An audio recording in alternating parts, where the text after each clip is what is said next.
Yes, hello, good morning.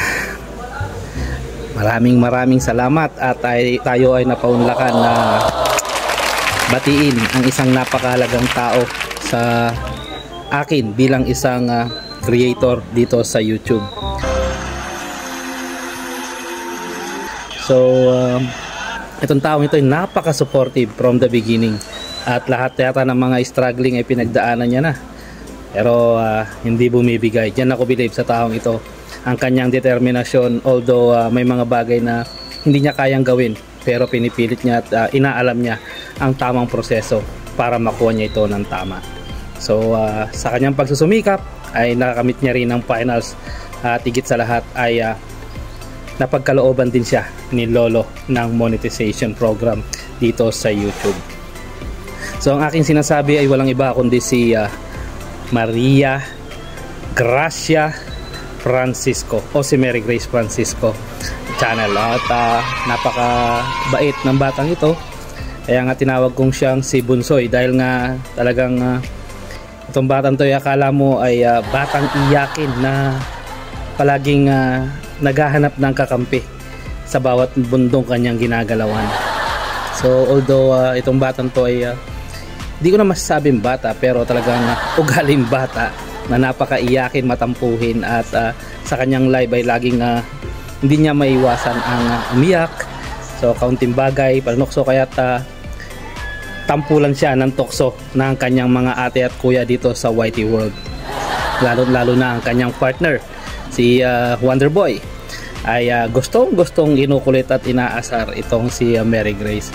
Although nakikita ko naman sa ginagawa nilang yun ay nagkaroon sila ng magandang bonding, nagkaroon ng magandang relasyon sa bawat isa at lalong tumibay ang kanilang kapit o ang tinatawag na bonding na masasabi kong hindi na matatawaran. Yung pa lamang bonding at memories na ginagawa nila sa araw-araw ay naging isang pundasyon na siya kumbaga sa kanila bilang mga creators dito sa mundo ng YT.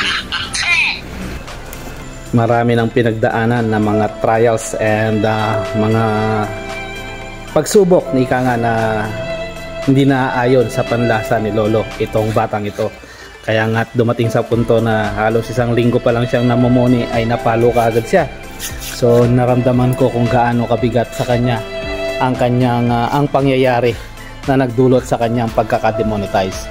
So although pinagkaloob naman sa kanya dahil sa pagsusumikap niya na maibalik ang kanyang monetization na program, kaya't ang inyong lingkod ay napaka masaya at napakatuwang-tuwa sa pangyayaring ito.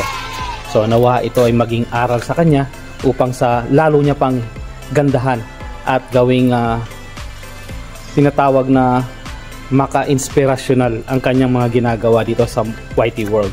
Tigit sa lahat ay lalo pa siya makapagpa-boost ng confidence ng ibang mga creator na hindi titigil sa paglaban sa anumang hamon na binibigay ni Lolo. So ika nga, sa hinaba-haba ng prosesyon ay awa ng Diyos at binigay din sa kanya ang monetization na kanyang hinahanap.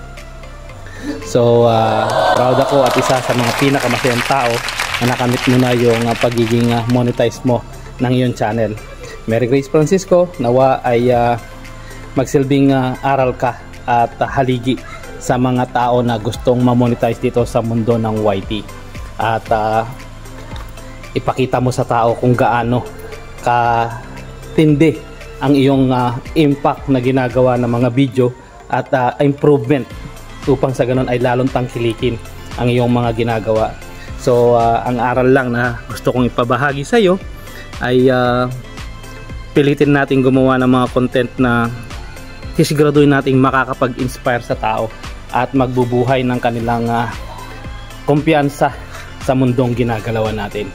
So muli, ito ang iyong lingkod, Be Finest World, na bumabati sa iyo ng congratulations at nawa ay lalo ka pang magsigasig sa lahat ng iyong ginagawa. At anuman ang mangyari, ang inyong lingkod, Be Finest World, ay laging nasa inyong tabi upang umalalay at laging handang sumuporta sa inyong mga ginagawa. Basta't piliin lang natin masaya, maging masaya sa lahat ng oras at gawin nating si Lord ang sentro sa buhay natin. Kaya nga lagi ko sinasabi sa bawat vlog na aking ginagawa, always choose to be happy and be courteous to others, and let the Lord God Almighty be the center of our lives. Salamat at mabuhay ka. Nawa ay magbigay ka ng aral at spark sa mga taong gustong ma-monetize dito sa mundo ng YT. Again, congratulations Maria Grace Francisco sa iyong pagkaka-monetize. God bless. So, muli na namang napatunayan ang isang bersikulo sa Biblia, ang Isaiah 60:22. If the time is right, I am the Lord God that will make it happen. Basta't manampalataya ka lang at manalig na lahat ay kaya mong gawin, walang imposible basta samahan mo ng determinasyon.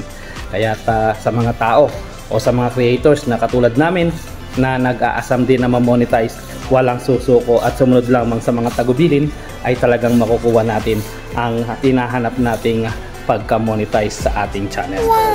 Huwag tayong magsasawa na gawin nating kasiya-siya ang bawat video na ating ina-upload, at lagi nating sasabihin sa ating sarili, ito kapag napanood ng isang tao o ng isang individual ay magpapabago ito at magbibigay ng kasiyahan sa taong manonood ng aking video. Yun ang lagi nating isaisip guys, every time nagagawa tayo ng content sa mundo ng YT.